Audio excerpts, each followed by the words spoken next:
বলবো সেটা হচ্ছে সুনীলদা একজন দূরদৃষ্টি সম্পন্ন মানুষ। সুনীলদা যে কথাগুলো বলছিল, সুনীলদার আশা যে পূরণ হয়ে গেছে সুনীলদা নিজে জানে না, সেটা আমি আজকে আপনাদেরকে জানাচ্ছি।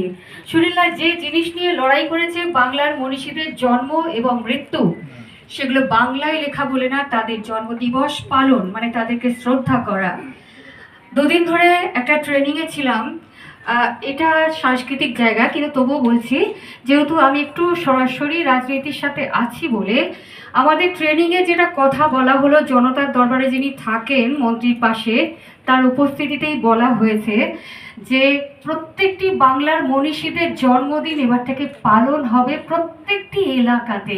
সুনীলদার যে আবেদন আরতি বলা হয়, যে কোনো আবেদন বা আর্তনাদের মধ্যে যদি যুক্তি থাকে আর সত্যতা থাকে, সেটা ভগবানও শুনে নেয়। তো সুনীলদা, আপনার এই লড়াইটা কিন্তু অলরেডি সাকসেসফুল হয়ে গেছে, শুনে নিয়েছে, পালন হবে।